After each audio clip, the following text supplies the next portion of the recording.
Nous sommes à ITER devant le futur tokamak. Voici une vue de l'ensemble de l'installation. On peut distinguer les trois bâtiments principaux.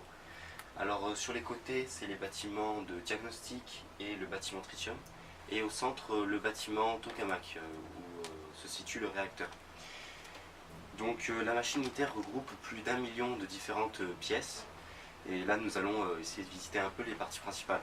Parmi ces différentes pièces, voilà la partie qui contient les 18 bobines du champ toroïdal. Au centre du réacteur, il y a la chambre à vide que voici. C'est là où se passent les réactions de fusion. Donc entre le deutérium et le tritium, que la fusion nucléaire se fait, c'est exactement le même phénomène qui se passe dans le Soleil. Et cela libère de l'énergie. Voilà la chambre à vide d'un peu plus près. Une pièce, ensuite, une pièce qui regroupe les 6 bobines du champ poroïdal, qui permettent le champ magnétique de confiner le plasma pour éviter qu'il ne touche les parois du réacteur. Donc nous sommes maintenant à l'intérieur de la chambre à vide d'un réacteur à fusion. Je précise que la chambre à vide d'ITER sera beaucoup plus grande que celle-ci, car un des objectifs d'ITER est de faire le plus grand tokamak au monde. Et la quantité de plasma qui sera produit sera donc beaucoup plus importante. Donc voilà, le plancher de la chambre à vide est composé du divertor qui permet l'extraction des influents gazeux.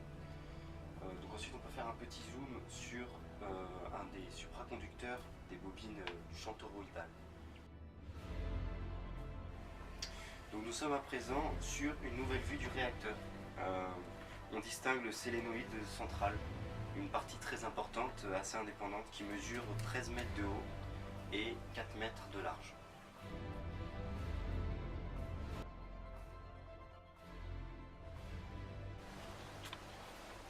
Donc nous sommes maintenant sur une nouvelle vue qui permet de distinguer deux choses. Alors, les bobines du champ magnétique en forme de D, les portiques de sous-assemblage qui permettent de soutenir la chambre à vide. Nous arrivons à la fin de notre petite présentation des différentes parties du réacteur d'ITER. Donc vous pouvez voir derrière moi passer quelques images des vues filmées par drone du centre, du chantier. Donc voilà, les différentes pièces que nous avons vues seront fabriquées, ou ont été déjà fabriquées, aux 4 coins du globe et sont en cours d'assemblage sur ce chantier à Cadarache.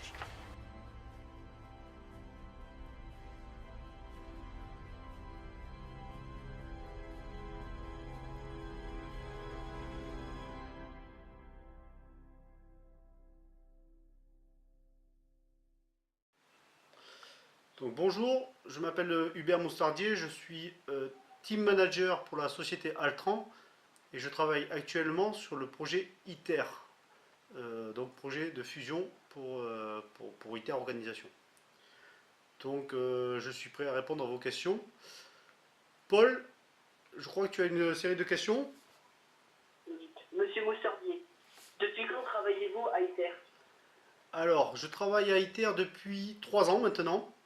Je travaille pour la société, donc ma société propre est Altran, qui répond à un appel d'offres au sein d'un consortium qui va s'appeler Energia pour le projet ITER.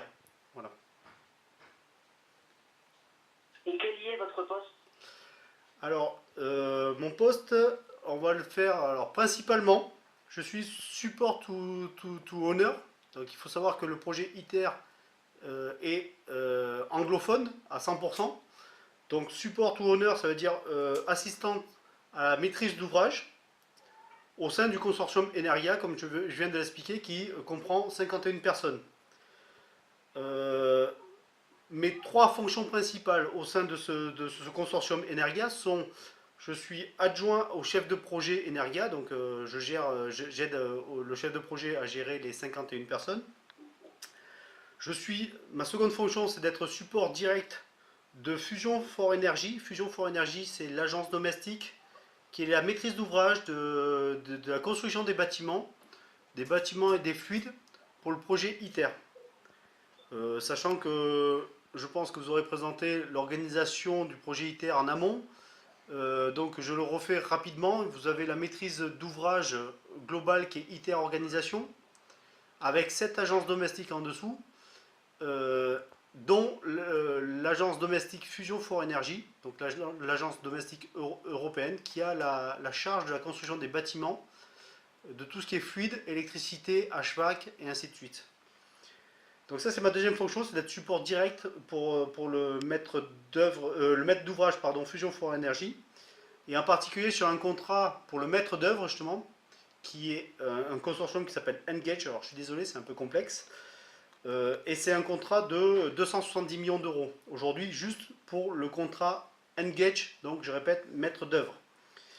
Et ma dernière fonction, ma troisième fonction au sein de Energia, en tant que support pour Fusion for Energy, c'est d'être team manager pour une équipe d'ingénieurs variation et de quantity surveyor. Donc ce sont des personnes qui vont gérer tous les changes au niveau du projet ITER. Donc on verra peut-être plus en détail tout à l'heure les différents changes qu'il peut y avoir sur le projet ITER. Donc il s'agit de gérer une quinzaine de personnes, des ingénieurs qui vont gérer tous ces dans les changes, oui c'est les modifications en français, pardon. Voilà un petit peu mes trois fonctions principales sur le projet ITER. ITER est un projet de recherche internationale. Y a-t-il beaucoup de participation de la part des pays autres que la France? Alors justement, comme je le disais précédemment, l'organisation, donc vous avez ITER Organisation qui est l'exploitant en fait, donc celui qui va exploiter le réacteur à fusion. Et ITER s'est organisé mondialement suivant 7 agences domestiques. Donc les 7 agences domestiques, que je ne me trompe pas, donc vous avez l'Europe, la Russie, la Corée, la Chine, le Japon et l'Inde. Donc ces 7 agences domestiques se sont découpées le projet ITER, tant en termes de construction que machine, que de construction bâtiment. La plus grosse partie de la construction bâtiment a été donnée logiquement sur l'Europe, donc à l'agence domestique Fusion for Energy, comme je l'ai déjà expliqué. Et donc du coup, il y a tous ces représentants sur le site ITER. Donc en France, sur le site français, vous avez des Coréens, des Américains, des Anglais, des Australiens, des Japonais, des Russes. Vous avez toutes les nationalités représentées, oui. Comment pensez-vous que le projet ITER aboutira?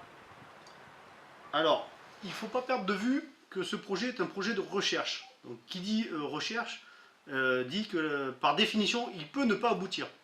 C'est un projet qui est là pour faire avancer la science. Si le projet ITER aboutissait, le développement de centrales à fusion nucléaire coûterait-il plus cher que le développement de centrales à fission en France ou dans le monde? Alors en soi, la construction d'une centrale nucléaire à fission ou d'une centrale nucléaire à fusion, peut-être que le prix serait multiplié par 2 ou par 3, je ne sais pas exactement, hein, je ne suis pas un expert économique en ce sens. Par contre, ce qu'il faut bien comprendre, c'est que ITER a 3 enjeux, du moins la démonstration du réacteur à fusion à travers ITER a trois enjeux majeurs qui sont de démontrer que en mettant 50 MW d'énergie en entrée du réacteur, on va en récupérer 500 MW à la sortie. Donc un rendement de x10. Donc par rapport à des centrales à la fission qui, à ma connaissance, font un rendement de 3 ou de 4 grand maximum, ici on a un rendement de 10. Donc j'ai envie de dire, peu importe le coût qu'aurait la centrale à construire, je pense qu'on trouverait les financements nécessaires parce que la rentabilité derrière, la productivité est 10 fois plus grande. Donc je pense qu'on trouverait les trous. Donc ça c'est le premier enjeu majeur, c'est de démontrer qu'on a un facteur de 10 par rapport à l'énergie introduite et l'énergie qu'on récupère. Le deuxième enjeu majeur, c'est les déchets nucléaires. Aujourd'hui, la fission crée des déchets nucléaires comme l'uranium, ainsi de suite, qui posent de très grands problèmes en termes de déchets, typiquement, hein, donc de maintenance et ainsi de suite, surtout de retraitement des déchets, pardon. Alors que la fusion on va dire qu'aujourd'hui la communication c'est de dire que c'est une énergie propre, il faut quand même dire qu'il reste le gaz qui s'appelle le tritium à traiter, mais qui reste moins dangereux. En tout cas, on le maîtrise mieux que les déchets nucléaires radioactifs de l'uranium ou ainsi de suite. Donc les déchets de tritium, du moins du gaz tritium, seraient à gérer, mais sont beaucoup plus propres que l'uranium ou autres déchets nucléaires comme le plutonium et ainsi de suite. Donc le deuxième enjeu, c'est les déchets. Le troisième enjeu, c'est tout simplement la sûreté nucléaire. Donc je bien dit la sûreté nucléaire passive de cette centrale-là. Parce que si je fais schématiquement et très rapidement, la fission, c'est une réaction en chaîne qui est automatique. C'est-à-dire que si vous voulez l'arrêter, il faut l'intervention humaine. Genre Fukushima ou ainsi de suite.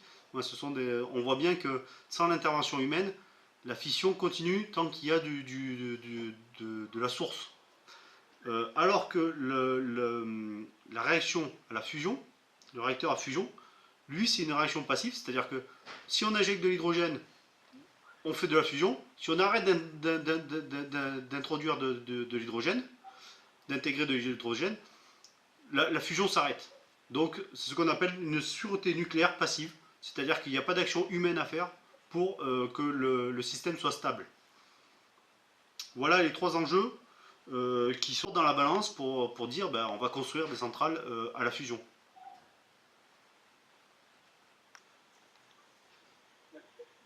Bien, merci beaucoup monsieur pour les réponses que vous avez apportées à mes questions. Donc, qu'est-ce qui caractérise le chantier ITER par rapport aux autres chantiers, on va dire, de nucléaire ou à fusion? Très simplement, c'est que c'est le premier démonstrateur à l'échelle 1. Donc, ça a une importance énorme. C'est-à-dire que aujourd'hui, ce chantier-là a des contraintes, des exigences de tenue mécanique au crash d'avion, à l'explosion et au séisme. Donc du coup, ce sont des exigences qu'ont peut-être d'autres centrales nucléaires comme le PR de Flamanville, mais qui sont, on va dire, multipliées par 2 ou par 3 sur le chantier ITER. Donc aujourd'hui, même le génie civil est, comment on appelle ça, surdimensionné, voilà, par rapport à d'autres chantiers nucléaires. Pour ce qui est des brevets déposés sur le projet ITER, donc j'en avais donné un exemple tout à l'heure, donc je redonne ici, c'est par exemple le béton. Aujourd'hui, il y a beaucoup de brevets qui ont été déposés, mais j'en connais que 2 en exemple. C'est le béton en termes de ferraillage au début du projet. On a eu du mal à faire couler le béton au fin fond des coffrages, tellement il y avait de ferraillage. Donc je répète qu'il y avait 800, sur ITER, au moins au niveau du réacteur, il y a des bétons à 800 kg au mètre cube, ce qui fait beaucoup de ferraillage. Et les difficultés ont été par exemple entre 2 coffrages de 3 mètres de distance, de faire passer la tige filetée à travers tous ces ferraillages, et aussi de faire couler le béton jusqu'au bas du coffrage. Donc des maquettes ont été créées à l'échelle 1 là aussi, dont vous verrez sûrement une photo dans la présentation. Une maquette qui ont été créées à l'échelle 1 pour vérifier qu'il y ait du béton qui coule jusqu'en bas et qu'il n'y ait pas de trous d'air ou ainsi de suite. Donc on a développé des bétons. Ensuite on a développé avec des partenaires, des facultés italiennes, je sais, je ne connais plus leur nom, ou le CEA. Donc alors ensuite, pour ce qui est de la solution de la fusion pour l'énergie de demain, est-ce que c'est la solution? Personnellement, parce que c'est qu'une réponse personnelle, je pense que oui, c'est une bonne énergie, une bonne solution pour l'environnement, pour la durabilité dans le temps. C'est quand même une des solutions relativement stables des énergies de demain. Parce que si vous prenez le solaire ou l'éolien, on dépend du soleil, on dépend des nuages, on dépend dans quel pays on a plus ou moins de soleil. Le vent, c'est la même chose. Alors que la fusion paraît une énergie durable et sûre, en fait.